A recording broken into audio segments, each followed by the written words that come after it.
नमस्कार। भाभी जी नमस्कार।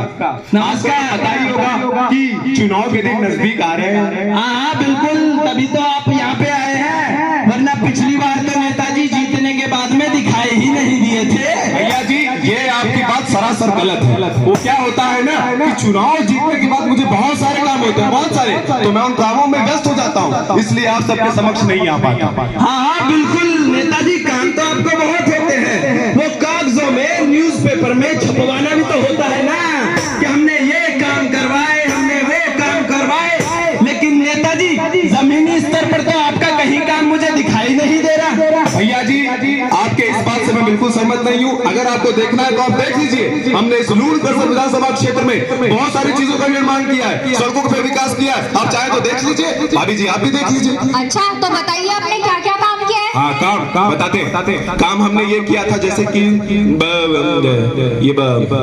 अरे नेताजी आप हमें टाइम वेस्ट मत करो, आपने कोई काम नहीं किया है, ये हमें भी और पूरी जनता को पता चल चुका है।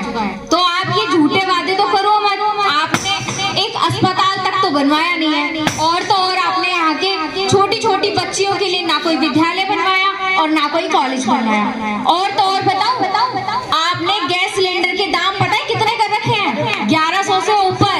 कैसे चलेगा? कोई बात नहीं भाभी जी, आप इस बार इस नेता को एक मौका दीजिए। मैं ये वादा करता हूँ कि छोटे बच्चों के लिए विद्यालय और बड़े बच्चों के लिए महाविद्यालय का मैं निर्माण कर दूंगा। ये इस नेता का वादा है। अरे नेताजी आप बस मुझे इतना ही बता दीजिए कि आपने अपने इस लूणगढ़ क्षेत्र के किसानों के लिए क्या किया है, अपने उस काले कानून के अलावा और 700 किसानों को आत्महत्या करवाने के अलावा आप मुझे बता दीजिए आपने और क्या किया है? अरे आपने कुछ भी नहीं किया नेताजी, वाह वाह वाह वाह वाह करने से कुछ नहीं होता, आपने कुछ भी नहीं किया। भैया जी भाभी जी पुरानी बातों पे मिट्टी डालिए, पुरानी बातों को याद करने से क्या फायदा। आप इस बार हमें ये चुनावी मुकाबला जिता दीजिए। मैं ये भरोसे के साथ आपसे कहता हूँ कि अगर इस बार मैं ये चुनावी मुकाबला जीतता हूँ तो आपकी जितनी भी दिक्कत, जितनी भी समस्याएं हैं, उन सारी दिक्कतों और समस्याओं का समाधान ये नेता कर देगा। अरे आप कुछ नहीं हो सकता नेताजी, आप कुछ नहीं हो सकता। अब हम दोनों ने और लूणगढ़ क्षेत्र की पूरी जनता ने अपना नेता चुन लिया है, और वो है डॉक्टर राजेंद्र मूण जी। वो एक शिक्षित व्यक्ति है और उन्होंने किसानी में PhD भी किया है।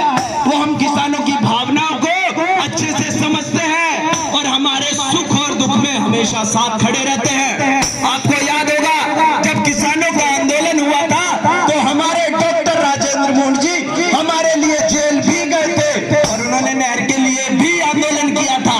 आपने क्या किया? आपने कुछ भी नहीं किया। भैया फिर से आपसे एक विनती है, पुरानी बातों पे मिट्टी डालिए।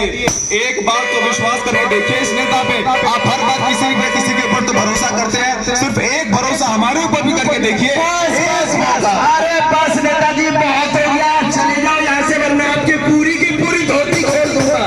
अरे नेताजी भागो, अब यहाँ की जनता जागरूक हो चुकी है, भागो भागो।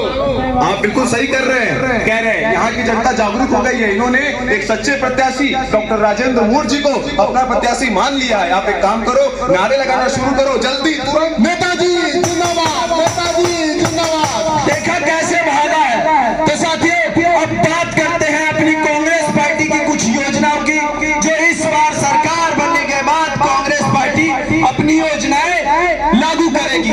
जैसा कि आप सभी को पता है कि अपने इस क्षेत्र में किसानों की संख्या बहुत है, तो इस बार 2000 यूनिट तक बिजली फ्री देगी अगर कांग्रेस की सरकार बनेगी। और